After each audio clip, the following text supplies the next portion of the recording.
నమస్తే. ప్రస్తుతం మన స్టూడియోలో ప్రముఖ దైవాజ్ఞ బ్రహ్మశ్రీ వీరాపురం సుబ్రహ్మణ్య స్వామి గారు ఉన్నారు. జూలై మాసంలో మకర రాశి వారికి ఏ విధంగా ఉండబోతుందో గురుగారిని అడిగి తెలుసుకుందాం. నమస్కారం గురుగారు. శుభాశీస్సులండి. గురుగారు, మకర రాశి వారి పరిస్థితి ఏంటి? ఆషాఢ మాసం, జూలై నెల. సో ఎలాంటి జాగ్రత్తలు తీసుకోవాలి, ఎలాంటి పరిస్థితులు వీళ్ళు ఎదుర్కొనే అవకాశాలు కనిపిస్తున్నాయి ఈ నెలలో? చాలా మంచి విషయాలు అడిగారు. మకర రాశి వారికి ఈ సంవత్సరాంతం మొత్తం మీద గురువు శుభకారకుడే, శని కూడా శుభకారకుడే అయి ఉన్నప్పటికీ ఈ మాసంలో జూలై నెల ఆషాఢ మాసంలో కుజుడు వచ్చేసి అనుకూలంగా లేనందువల్ల ఆర్థికపరమైనటువంటి ఒడిదుడుకులు, ఇబ్బందులు, నష్టాలు కూడా కలిగే అవకాశం ఉంది.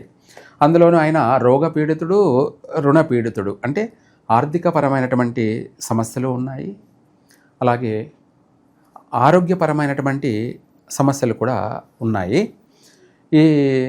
ఈ యొక్క జూలై నెలలో ఎక్కువగా కుటుంబ కలహాలు అధికంగా ఉన్నాయి. అంటే భార్యాభర్తల మధ్య గొడవలు, మనస్పర్ధలు, లేదంటే అన్నదమ్ములతోనైనా కూడా శత్రుత్వాలు ఏర్పడే అవకాశం ఉంది. లేదా తల్లిదండ్రులతోనన్నా విరోధాలు ఏర్పడే అవకాశం ఉంది. లేదా ఇది కాకపోతే ఇంట్లో సూతకాలు, అంటే కుటుంబ సభ్యులు కోల్పోవడం కానీ, లేదంటే బయట అయిన వాళ్ళు పోయిన వాళ్ళ, అంటే ఎక్కువగా సూతకాలలో పాల్గొనే పరామర్శించేటువంటి సమస్యలు అధికంగా ఉన్నాయి ఈ జూలై మాసంలో. అందరికీ కాదు కానీ ఎక్కువ శాతం. ఇప్పుడు 100 మంది ఉన్నారనుకోండి, 100 మందిలో 60 మంది అంటే మించిపోయింది అట్లా అన్నమాట. మిగతా 40 మందికి అలా ఉండకపోవచ్చు. ఎందుకంటే వాళ్ళ పుట్టిన టైం అంటూ ఒకటి ఉంటుంది కదా, అదే బిడ్డ వచ్చిన వేళ గొడ్డొచ్చిన వేళ అన్నట్టుగా. రాశి మీద చూసుకుంటే ఓవరాల్గా ఎక్కువ శాతం ఇటువంటి సమస్యలు ఎదురయ్యే అవకాశం ఉంది. ప్రయాణాలందు జాగ్రత్త పాటించాలి. వాహన ప్రమాదాలు సంభవించే అవకాశం ఉంది. లేదంటే ఏదో ఒక రకంగా ప్రమాదాలు జరిగేటువంటి సమస్యలు కనపడుతున్నాయి. అలాగే నూతన వ్యాపారాలు ఏదైనా సరే కొత్తగా చేయాలి, ప్రారంభం చేయాలనుకున్న వాళ్ళు పోస్ట్ పోన్ చేసుకోండి, చెయ్యొద్దు. చేసినట్టయితే నష్టపోతారు. తర్వాత ఇదే కాకుండా దూర ప్రయాణాలు, విదేశాలకు వెళ్ళాలనుకున్న వాళ్ళు కూడా వెళ్ళకపోవడం మంచిది. అంటే వెళ్ళకూడదా అంటే వెళ్ళకూడదని కాదు, ముందైనా సరే లేదంటే తర్వాత అయినా సరే మార్చుకోవడం మంచిది. ఎందుకంటే మనం అక్కడికి ఎందుకు వెళ్తున్నాం? ఏదో జాబ్ చేసుకొని 10 రూపాయలు సంపాదించుకొని అక్కడ బాగా స్థిరపడదాము, పేరు తెచ్చుకుందాము, మన కుటుంబాన్ని డెవలప్మెంట్ చేసుకుందాము అనే కదా మనం చేస్తున్నాం. అది జరగాలి కదా. అక్కడ ఉన్న ఉద్యోగమే పోగొట్టుకుంటే ఎట్లా? అందుకనేసి మనం వెళ్ళిన సమయం కూడా ముఖ్యం అన్నమాట. దాన్ని గుడ్ టైమా బ్యాడ్ టైమా అన్నది ముఖ్యం. ఎందుకంటే మనం బాగుపడడానికి మార్గాలు ఎత్తుక్కోవాలి. చెడిపోవడానికి మార్గాలను ఎత్తుక్కోకూడదు.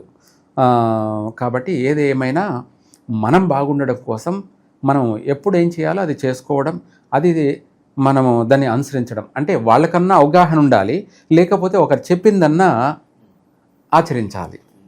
ఏది ఎందుకు చెప్తున్నారు, మన మంచి కొరకే కదా అన్నది కూడా మనం ఆలోచించాలి. అయితే లేదు తప్పదు పోవాల్సిందే అన్నప్పుడు మనము టికెట్ బుక్ చేసుకునే ముందు, కన్ఫర్మ్ చేసుకునే ముందు అన్ని విధాల మనకు బాగుందా, అంటే వారం కలిసి వస్తుందా లేదా, గాతు వారం కాకుండా ఆ తేదీ బాగుందా లేదా, నక్షత్రం బాగుందా లేదా, దాంతోపాటు శుభలగ్నము అంటారనమాట. అంటే మనకు బాగా కలిసి వచ్చేటువంటి లగ్నం. ఇవన్నీ కూడా చూసుకొని దాని ప్రకారంగా వెళ్ళినట్టయితే నష్టం అనేది ఉండదు. అయితే మనం మాసం బాగలేదు కాబట్టి ఆ కొద్ది రోజులు ఆ ట్రబుల్స్ ఉంటుంది, పోగానే తర్వాత నెమ్మదిగా సెటిల్ అవుతారు. అలా కూడా ఉంటుంది. అందుకనేసి పోతానే వెంటనే అన్నీ కలిసి రావు. ఒక వారం రోజులు, నెల రోజులు, 2 నెలలు శ్రమ ఉంటుంది. ఎందుకంటే ఆ ప్రభావం అన్నమాట.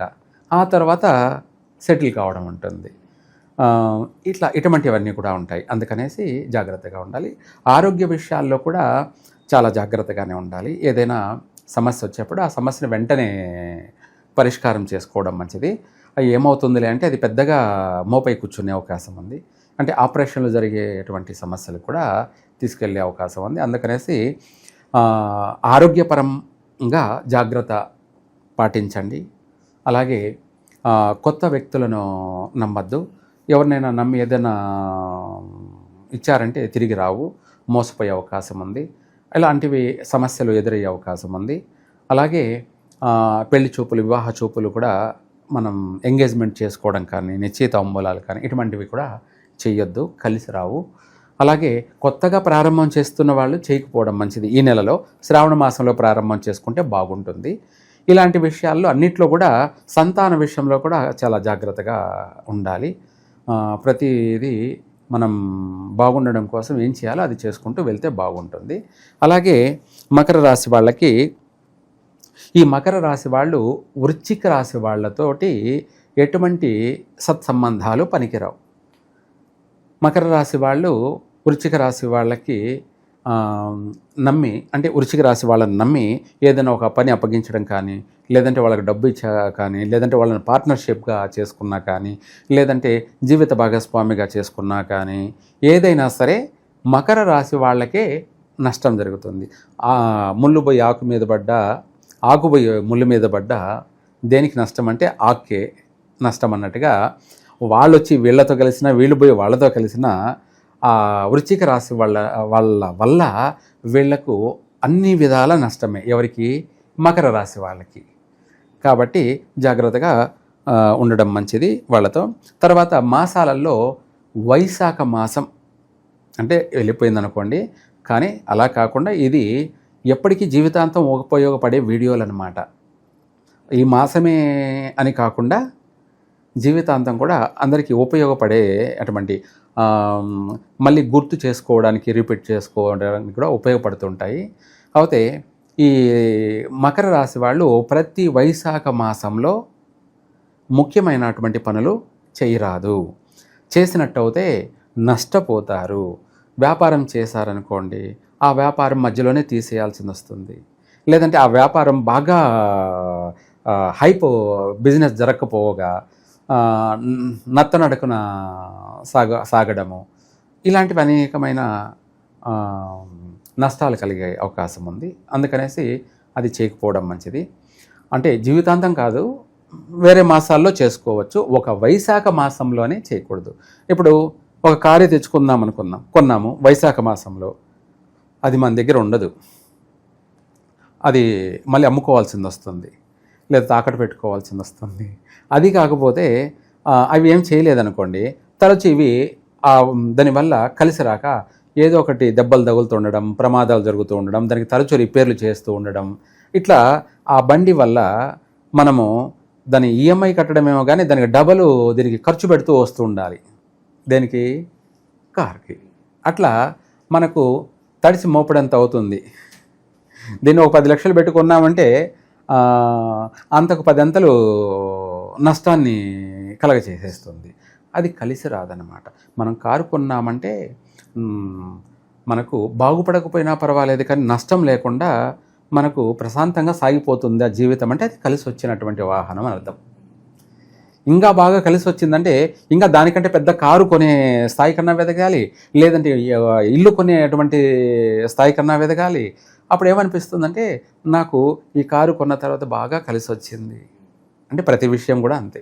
అట్లాగా ఈ వైశాఖ మాసంలో ఏ పని చేసినా కలిసి రాదన్నమాట, నష్టాలు జరుగుతాయి. అందుకని జాగ్రత్త ఉండడం మంచిది. అంటే ఇంపార్టెంట్ పనులు చేయకూడదు. అలాగే తిథులలో చూసుకుంటే చవితి, నవమి, చతుర్దశి ఈ తిథులందు కూడా ఇంపార్టెంట్ పనులు చేయకూడదు, కలిసి రాదు. అలాగే నష్టం జరిగే అవకాశం ఎక్కువగా ఉంది. కాబట్టి వీలైనంత వరకు కూడా ఈ రాశి వాళ్ళు కొన్ని విషయాల్లో జాగ్రత్త ఉండడం మంచిది. విశేషంగా ఈ మాసంలో ఎలాంటి పరిహారాలు బాగుంటుంది గురుగారు? దానాలు కావచ్చు, పరిహారాలు కావచ్చు. అవును, మకర రాశి వాళ్ళు ఈ యొక్క జూలై ఆషాఢ మాసంలో వీళ్ళు ఏది పరిహారం చేస్తే బాగుంటుంది అనే దానికన్నా కూడా మన వెంకటేశ్వర స్వామిని తిరుమలకు వెళ్ళి దర్శనం చేసుకోవడం కానీ, ఒకవేళ అంత దూరం వెళ్ళలేమనుకోండి ఇక్కడే ఉంటాయి. అలాగే తులసి మాలతో ఆయనకు తులసాకుతోటి అష్టోత్తరం, అంటే మనకు తులసాకు కూడా దొరుకుతుంది ఎక్కడైనా, లేదంటే అమ్ముతారు కూడా, ఏది మన పూల దుకాణాల్లో. లేదంటే మనకి ఎక్కడ కాడితే అక్కడ తులసాకు కూడా దొరుకుతుంది. అది తెచ్చుకొని శనివారం రోజు మనమే స్వయంగా వెంకటేశ్వర స్వామికి అష్టోత్తరం చదువుకుంటూ తులసాకుతోటి పూజించినట్టయితే 100% ఆరోగ్యపరంగాను అనుకున్న కోరిక, అంటే మనం ఏదైతే అనుకుంటామో ఒక ఇంపార్టెంట్ పని అనుకున్నాం అనుకోండి, ఆ పని కూడా నెరవేరే అవకాశం ఉంటుంది. రెండోది, ఎటువంటి అనారోగ్య సమస్యలు రావు, వచ్చినా కూడా స్వల్పంగానే వైదొలిగిపోతాయి. అలాగే శత్రువులు కూడా మిత్రులు అయ్యే అవకాశం ఉంది. శత్రువులు కూడా మిత్రులు అయ్యే అవకాశం ఉంది. ముఖ్యంగా చెప్పాలంటే ఇంట్లో భార్యాభర్తల యొక్క బంధం బలపడుతుంది. అంటే విడిపోయేటువంటి వాళ్ళు కూడా కలుసుకునే అవకాశము ఉంది. అలాగే కుటుంబంలో పిల్లలు బాగా చక్కగా అభివృద్ధి చెందుతారు. అన్ని విధాలు కూడా వీళ్ళకు విశేషంగా కలిసి వస్తుంది. తులసాకుతోటి శనివారం వెంకటేశ్వర స్వామికి అష్టోత్తరాన్ని చేసుకుంటూ వాళ్ళే చేసుకోవచ్చు అన్నమాట.